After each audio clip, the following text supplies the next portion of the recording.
ওকে, আমরা যদি একটা एग्जांपल দেখি পিক্সেল কিভাবে আমরা পিক্সেলটা কিভাবে ট্র্যাক করে আমরা একটা एग्जांपल দেখি। সেজন্য আমাদের একটা এক্সটেনশন লাগবে। এক্সটেনশনের নাম হচ্ছে মেটা পিক্সেল হেল্পার। এটা সবাই করে নেন, আপনাদের ক্রোমে অ্যাড করে নেন, মেটা পিক্সেল হেল্পার।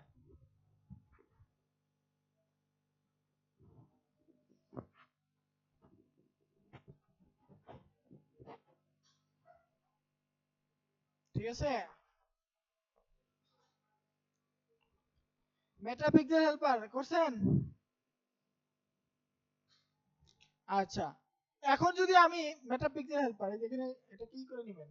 ওকে, এখন যদি আমি যে কোনো ওয়েবসাইটে যাই, ধরুন বাটাবিডি বা fx4u.com। হ্যাঁ, fx4u, দেখেন ওয়েবসাইটে চলে আসার সাথে সাথে আমি দেখেন এখানে এই যে মেটা পিক্সেল হেল্পার এখানে একটা এক ভাসছে, এক লেখা আসছে, দেখছেন? এখানে দেখেন, এখানে লেখা আছে পিক্সেল আইডি এবং একটা আইডি দিয়ে দিছে, দেখছেন? 18 থেকে 31 পর্যন্ত একটা আইডি আছে এবং সাথে সাথে নিচে একটা দেখেন ইভেন্ট ফায়ার হয়েছে পেজ ভিউ নামে। ঠিক আছে, ইভেন্ট ফায়ার হয়েছে। এটা কি, ফেসবুক কিন্তু বুঝে ফেলাইছে অলরেডি যে আমি কিন্তু অ্যাপেক্স ফর ইউ বা অ্যাপেক্স এর ওয়েবসাইটে গিয়েছিলাম। ওকে, এখন আমি যদি ওয়েবসাইটে একটু ভিজিট করি, একটু দেখি, একটু এত স্লো কেন, কম্পিউটারের সমস্যা নাকি? Then it will be better man.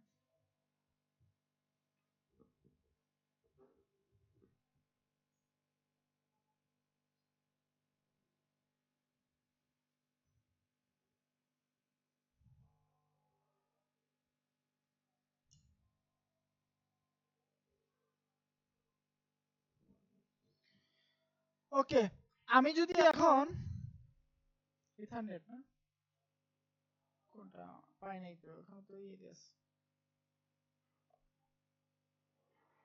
Hmm,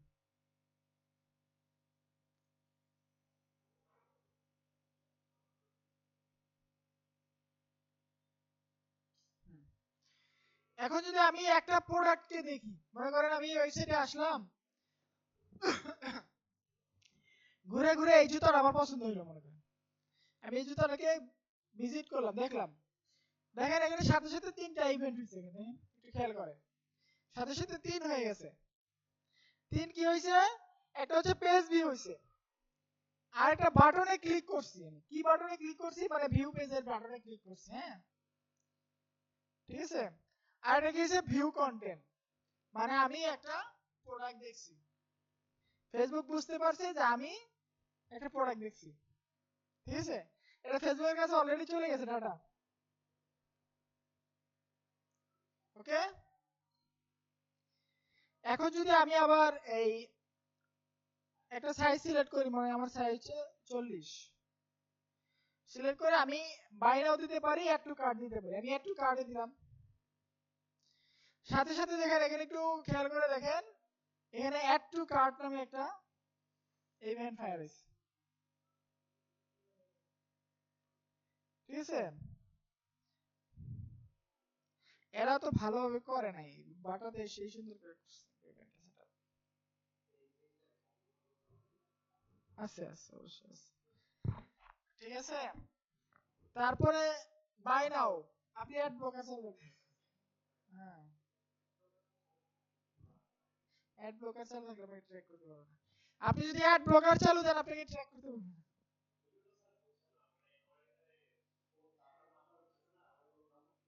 add blocker বন্ধ করে দেন এখন।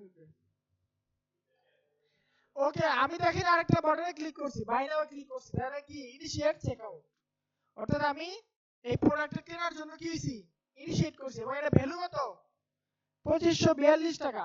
ফেসবুক আপনাকে ক্যাটাগরাইজ করে ফেলবে না এখন, যে আপনি 2542 টাকা দামের প্রোডাক্ট কিনেন বা এই ধরনের প্রোডাক্ট দেখেন, আপনি মোটামুটি ভালো মানের একটা লোক। আপনাকে একটা এক ক্যাটাগরিতে ফেলাই দিবে ফেসবুক। হ্যাঁ, এবং আপনি যারা দেখবেন দামি প্রোডাক্ট কিনে তারা রিটার্নও কম করে। এই যারা আমাদের মতো আমাদের না, মানে কিছু কিছু আছে না শেষরা মানুষ, 400-500 প্রোডাক্ট কিনে একটা অর্ডার দেওয়া ফোন দিয়ে বলে যে ভাই কম নেন, আচ্ছা কম দিলাম, কম দেওয়ার পরে আবার ডেলিভারি ম্যান যাওয়ার পরে ফোন ধরে না, কয় আরো কম দেন। ডেলিভারি ম্যানের কাছে খোলার পরে বলে যে এই প্রোডাক্ট তো আমি যেটা চাইছি এটা না, আপনি যদি যদি 600 টাকার প্রোডাক্ট হয় 300 টাকা হলে দেন, নাহলে দিয়ে দেবেন। এরকম মানুষ আছে, বুঝছেন? তো বাট ফেসবুকে আপনাকে ওই ক্যাটাগরি ফেলাবে। আপনি যদি ওরকম কাস্টমার হন, আপনাকে ফেসবুক ওই ক্যাটাগরি দিয়ে ফেলবে। আর আপনি যদি রিচ কাস্টমার হন, ভালো কাস্টমার হন, তো আপনাকে ফেসবুক এরকম ইয়েতে ক্যাটাগরি দিয়ে ফেলবে। তো আপনি যদি ফেসবুকে টাকা কম স্পেন্ড করেন, তাহলে ফেসবুক আপনাকে ওই ধরনের থার্ড কোয়ালিটির কাস্টমার দিবে। আর আপনি ভালো স্পেন্ড করবেন, আপনাকে যেরকম ফার্স্ট কোয়ালিটি হাই কোয়ালিটির কাস্টমার দিবে। বুঝতে পারছেন? এটাই।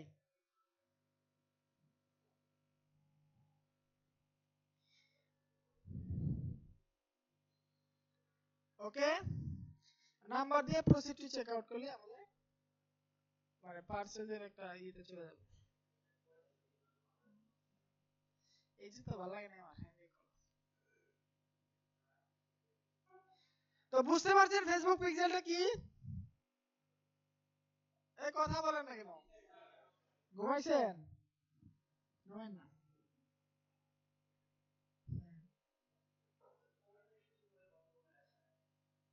এই যে সমস্যা, ফোন দিয়ে অ্যাড গার্ড নামাইতে হবে।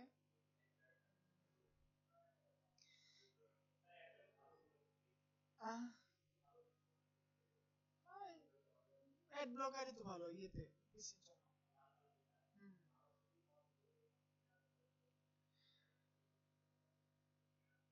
তো বাংলাদেশে এখনো ক্লায়েন্ট সাইড যে ইটা আছে এটা কাজ করে, বাট বাইরের দেশে এটা কাজ করে না। আপনি অ্যাপেল দিয়ে যাবেন, সাফারি ব্রাউজারে যাবেন, আপনাকে ট্র্যাক করতে পারবে না। তখন কনভার্সন এপিআই বা সার্ভার সাইড ট্র্যাকিং করতে হবে। ঠিক আছে? তোমার ক্লায়েন্ট সাইড ট্র্যাকিং আপনার সলিউশন আছে।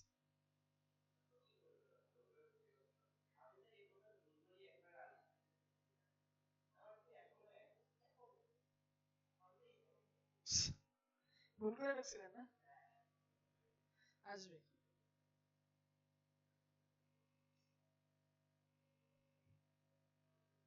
ওকে।